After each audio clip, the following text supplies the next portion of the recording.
இன்று நாம் குமிழித்தூம்பு பற்றி அறிந்து கொள்வோம். பண்டைத் தமிழர்கள் நீர் மேலாண்மையில் சிறந்து விளங்கினர். 1000 ஆண்டுகளுக்கு முன்பே தடுப்பணைகள் அமைத்து நீர் வீணாகாமல் வேளாண்மைக்கும் பிற தேவைகளுக்கும் பயன்படுத்தினர். காவிரியில் மாயனூரில் இருந்து உய்யக் கொண்டான். கால்வாயை வெட்டி வழியில் 1000 ஏரிகளுக்கு தண்ணீர் கிடைக்கச் செய்தான் ராஜராஜ சோழன். காவிரி நீரை வீணாகாமல் சேமிக்க வீராணம் ஏரியை வெட்டினான் பராந்தகச் சோழன் என்று கல்வெட்டுக்கள் இத்தகவலை உறுதிப்படுத்துகின்றன.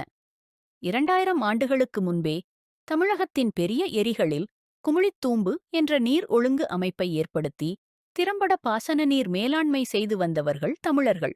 இந்த குமிழித்தூம்பு அமைப்பு மூலம் பாசனத்திற்கு தேவையான தண்ணீர் அளித்தது மட்டுமின்றி ஏரிகளில் வண்டல் படிந்து தூர்ந்து போகாமலும் தடுத்தனர்.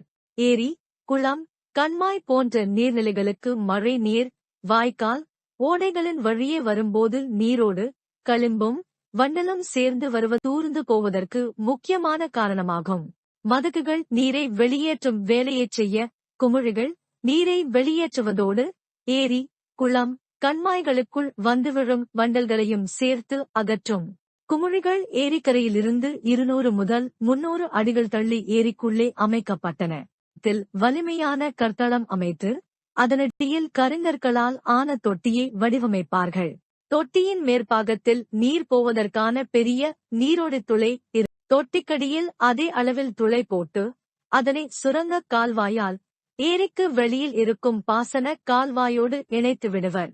தொட்டிக்குள் நீர் போவதற்கான துளையை மூடவும் தேவையான அளவு திறக்கவும் பயன்படும் தூம்புக்கல்லை மேலும் கீழும் இயக்குமாறு கற்சட்டகம் ஒன்று அமைக்கப்பட்டிருக்கும்.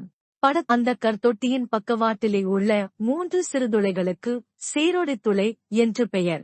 நீர் நிறைந்த ஏரிகளில் நீந்திச் சென்று மூழ்கி தூம்புக்கல்லை தூக்கும் வேலையை செய்ய திறன் வாய்ந்த பணியாளர்கள் அமர்த்தப்பட்டிருந்தனர்.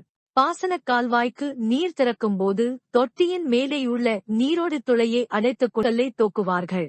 ஏரிக்கடியில் இருக்கின்ற இந்த அமைப்பில் ஏரியின் நீர்மட்டத்திற்கேற்ற அழுத்தத்தில் நீரோடி துளை வழியே நீர் சுழித்துக் கொண்டு ஏரிக்கடியில் நீரின் அழுத்தம் அதிகமாக இருக்கும், கற்சட்டகத்தில் உள்ளே அழுத்தம் குறைவாக இருக்கும். இதனால் சேரோடி துளை வழியே வண்டல் மற்றும் களிம்பு நிறைந்த நீர் வேகமாக உட்புகுந்து ஏரித் தண்ணீரோடு அடித்துச் செல்லப்படும்.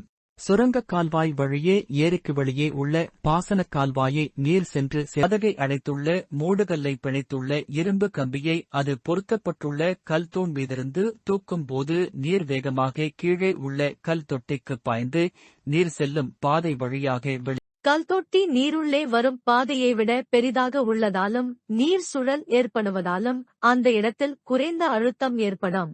அதே நேரம் குளத்தின் அடிப்பகுதியில் அழுத்தம் அதிகமாக இருப்பதால் அடியில் தங்கியுள்ள சேறு அழுத்தப்பட்டு குறைந்த அழுத்தம் உள்ள கல்தொட்டிக்கு வந்து தண்ணீருடன் கலந்து பாசனச் சத்துள்ள நீராக சென்றுவிடும். இதனால் தூர்வாரும் வேலை இருக்காது. இத்தகைய குமிழித்தூம்பை பராமரிப்பவர்களின் பாத மடலே தான் தலைமேல் கொள்வேன் என ராஜராஜன் கல்வெட்டு குறிப்பிடுகின்றது. இத்தகைய நம் முன்னோர்களின் தொழில்நுட்பம் குறித்து முனைவர் குடவாயில் பாலசுப்பிரமணியன் அவர்கள் மிக விரிவாக